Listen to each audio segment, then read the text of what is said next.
Hey everyone, it's Ben Hardy here, and in today's video I'm going to be going over the 5 things that I hate about the Chevy Colorado ZR2. Before we get in the video, I do want to mention that my car buying guide is available for sale, so if you want to save time and money the next time you purchase a car, link to that in the description down below. Let's get into the video.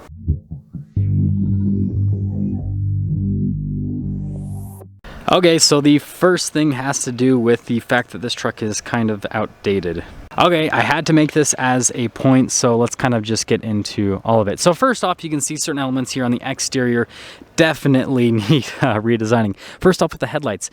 We don't have LED lights, we just have halogen projector bulbs, and you can see the overall styling here of the light. Most modern cars have like sleek LED accent lights, and they've got, you know, either reflector LEDs or they've got projector LED headlights, and so yeah, that's something that definitely shows the age of this truck. Overall, I think it's a great looking truck from a front end perspective. The regular Colorado, I'm not necessarily a huge fan of stylistically, but the ZR2, I think this thing just looks killer. And then coming here to the side, you guys can kind of see here, again, more modern trucks kind of have taken like sleeker body lines and everything, but some of you might like just this appearance of the truck, so I'm not going to really talk about that too much. Now heading over here to the rear, another thing that kind of dates it a little bit are the taillights. So again, you know, more modern trucks have taken, you know, full LED, and I'll actually pop over here so the lighting's a little bit better, full like LED lights, whereas these, you can see just like the sheer size of them, and again, they're not LEDs, so it just kind of, again, makes the truck look a little bit on the outdated side of things. Like literally, if they took this truck, like the same body, and they just put LED headlights and taillights, it would, like, some people would be like, oh, it's a new Colorado, right? It would completely change people's opinion.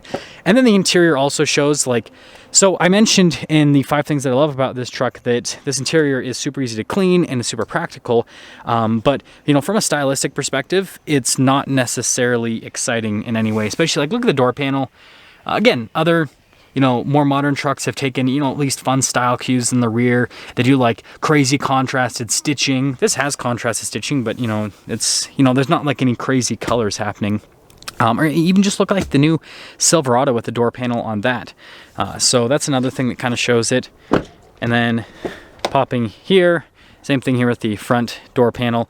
We don't have blind spot monitoring there for the mirrors. I love the ZR2 there on the headrest, so that's definitely fun. This is definitely something that dates this a massive amount. It doesn't have push button start. It's, you got to still stick the key in the ignition. And then here the gauge cluster, same thing. Like, you know, look at the new Silverado, it's got like a full digital gauge cluster, whereas this kind of has like the older school look with the gauge cluster, so that's another thing, right?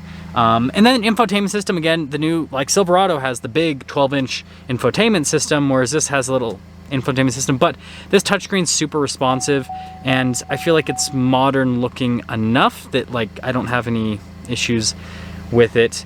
And then coming down below here with like the whole climate control section and everything there, that's kind of like another thing. And then with the transmission, the 8-speed automatic is not nearly as good as the new 10-speed that Chevy has in some of their vehicles, and so that's another thing, just with the shift times on this transmission and all that. And so that's another thing that they could change, is basically keep the engine the same, but then just swap out for the 10-speed.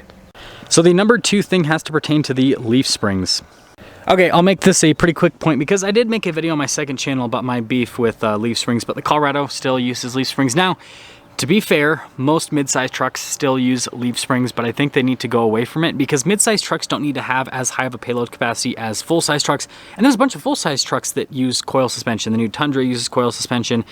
Ram 1500, the new Ford Raptor uses coil suspension, and I think it's time that the Colorado goes to coil suspension because it'll improve ride quality. Yes, it's harder to get a higher payload capacity out of it, but again, people that are buying mid-sized trucks usually are okay with a little bit of a lower payload capacity. If they want a higher payload, then they'll go and purchase a full-size truck, right? And then also with this particular package, ZR2, if this had coil suspension, it would improve the off-road capability quite a bit because it'd have better flex, again, smoother ride.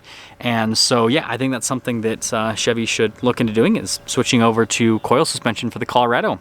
Now, number 3 has to pertain to the acceleration of the truck. So I'm gonna be pretty quick with this point. We have 2 different powertrains with the Colorado. You've got the Baby Duramax. It's a 2.8 liter 4-cylinder diesel, and it's got 181 horsepower and then 369 pound-feet of torque. I might be off on the power figures by a little bit, but I'm pretty sure I'm right. Anyways, and then you have the 3.6 liter V6, which is in this particular truck, 308 horsepower and then 275 pound-feet of torque. And with the Duramax, that definitely on-road feels pretty sluggish. I've driven quite a few, but off-road, that engine's great because of the torque that it has. Now with this V6, you know, for a mid-sized truck, this is actually really solid. Again, like I said, the transmission does hold it back slightly. I wish it had a more modern transmission. Again, the 10-speed, I think, would just make this feel so much better. That's what Nissan did with the Frontier, for example. They threw in the 9-speed with the Frontier, and so now that truck feels a lot better from an acceleration perspective. So I think Chevy should do the same here with the V6. But the point that I'm trying to make is, I think for like how crazy this truck looks, if they threw a higher performance engine in it, I think they would sell a lot of them. And that's just, yeah, I think that's something that Chevy should consider doing. Ford's doing that with the new Ranger Raptor. It's gonna have like 400 horsepower for a mid-sized truck. And again, to be fair, every single mid-sized truck is underpowered in my personal opinion. Like, I don't know why mid-sized truck manufacturers don't build higher performance versions. Again, Ford's doing it. They'll be like the first one here in the US. So hopefully, you know, Chevy follows suit with the new Colorado, and hopefully other manufacturers follow suit as well.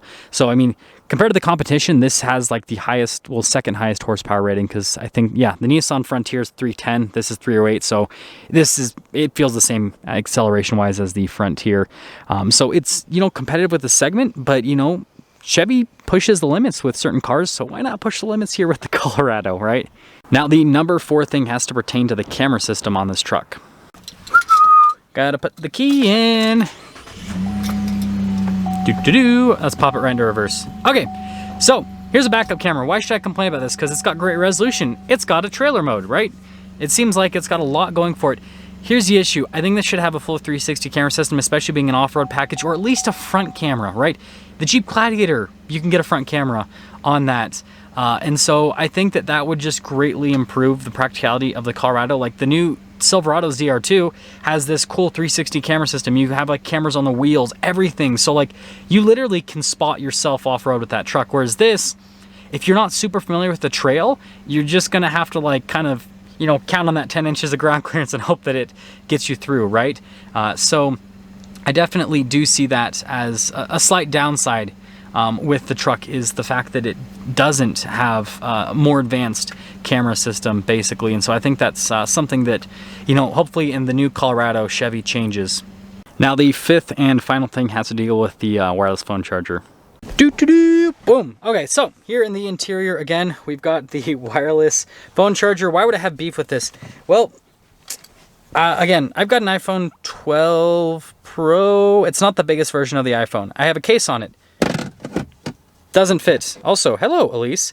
But yes, doesn't, like, there's no way that I can get my iPhone to fit here on the charger. And again, I don't have the biggest version of the iPhone. There's other smartphones that are way bigger than my iPhone. So yeah, they just need to make this larger.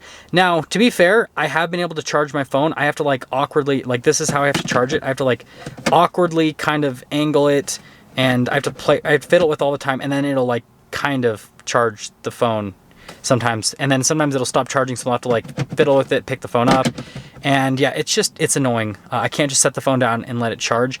So I think that they need to yeah, make this larger. I mean, they got to do something.